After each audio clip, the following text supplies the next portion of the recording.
मूला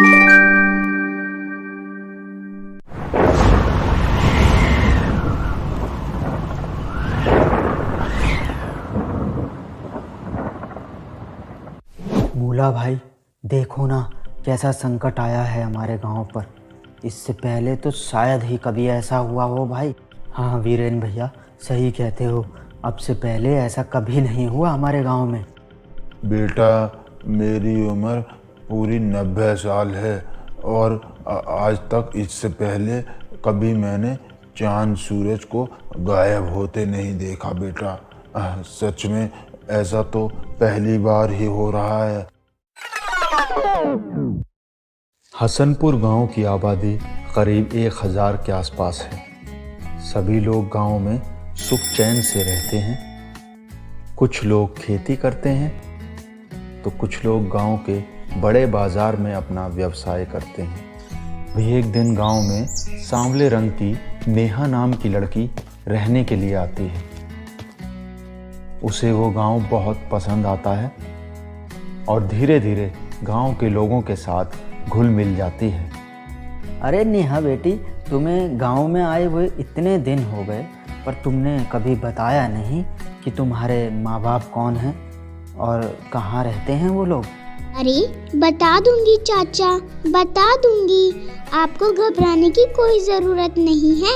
मैं कोई चोर नहीं हूँ चाचा। नेहा के ये कहते ही गांव वाले जोर जोर से हंसने लगते हैं। पृथ्वीलोक पर हसनपुर गांव के लोग इस बात से अनजान हैं कि असल में नेहा कौन है और कहां से आई है। तो वहीं नेहा की वजह से परीलोक में हाहाकार मचा हुआ है।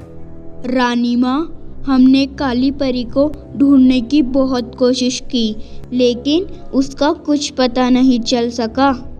वो कोई मामूली परी नहीं है जो इतनी आसानी से मिल जाएगी। हमारे ऊपर हमला करने के बाद से अब तक किसी ने उसकी एक झलक तक नहीं देखी।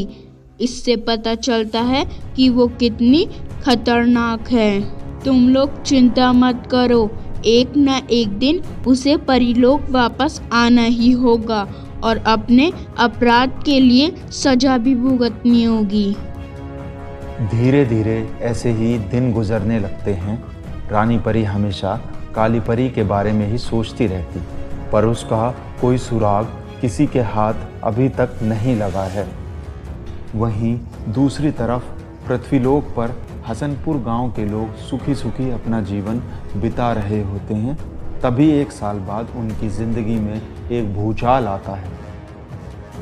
शीतल परी और नैना परी काली परी की खोज में एक दिन हसनपुर गांव पहुंचती हैं। वो दोनों इंसानी रूप में घूम रही होती हैं। तभी उनकी नज़र कुछ महिलाओं के पास खड़ी नेहा पर पड़ती है। नैना, देखो इस लड़की को। इसकी आंखें बिल्कुल काली परी की तरह नीले रंग की हैं।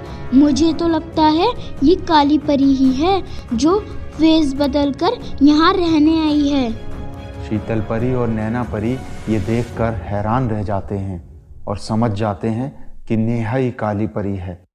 वो दोनों परीलोक जाकर रानी परी को ये सारी बात बताते हैं, जिसके बाद रानी परी का गुस्सा 7वें आसमान पर पहुंच जाता है और तभी रानी परी काली परी को एक श्राप देती है। बस बहुत हुआ काली परी, तुम पूरे 1 साल से परियों को धोखा दे रही थी। अब तुम्हारा ये खेल खत्म हुआ।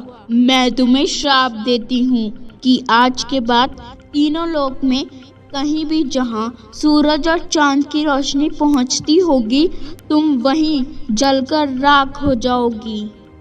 आसमान से हुई आकाशवाणी को सुनने के बाद काली परी के दिमाग में एक काला आइडिया आता है और वो तुरंत अपने परी रूप में आ जाती है और उड़कर सीधे आसमान में पहुंच जाती है।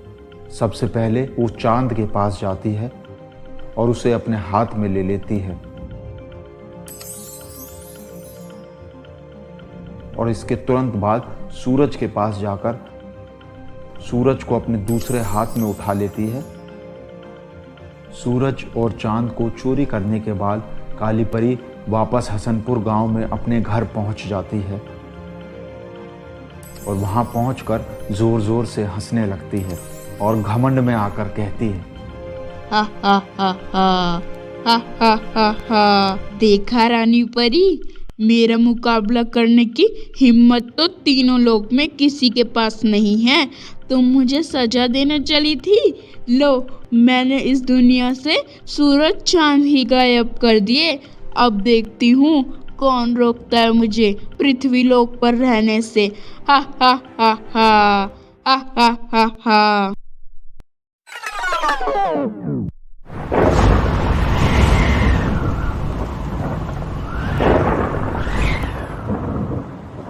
गांव वाले परेशान होकर सूरज और चांद को ढूंढने के लिए अपने गांव में घूमने लगते हैं। तभी उन्हें एक घर दिखाई पड़ता है। अरे मूला भाई, ये तो नेहा का घर है ना? अरे इस घर से इतनी रोशनी कैसे निकल रही है? क्या चक्कर है? हाँ बीरेन भाई, लगता है हमारी समस्या का हल नेहा के घर में ही छिपा हुआ है। आओ सभी लोग चलकर देखते हैं क्या मामला है। गांव वाले नेहा के घर के अंदर जाकर देखते हैं तो वहाँ नेहा काली परी के रूप में होती है और ज़मीन पर सूरज और चांद रखे होते हैं। अरे नेहा, ये सब क्या है?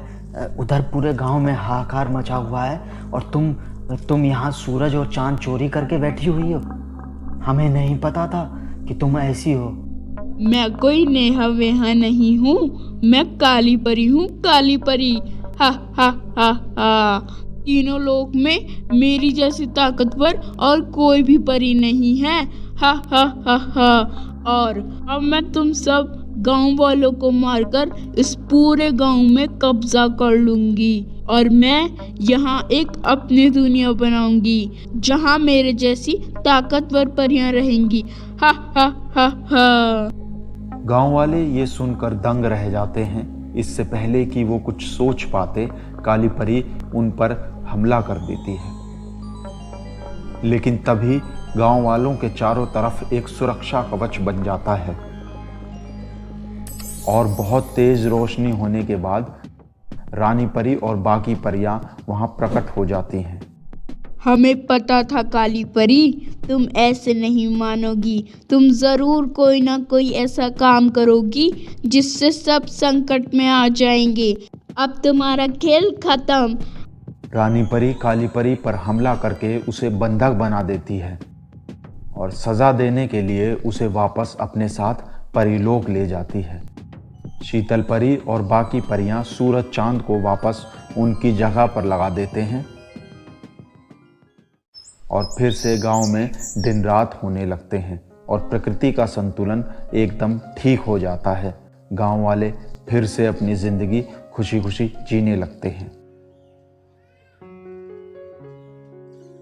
तो प्यारे दोस्तों, कैसी लगी आपको हमारी ये कहानी? हमें कमेंट करके ज़रूर बताएं। हमारी इस कहानी को लाइक करें, शेयर करें। हमारी अगली वीडियो की नोटिफिकेशन पाने के लिए हमारे इस चैनल शाइनी टून्स को सब्सक्राइब ज़रूर कर लें।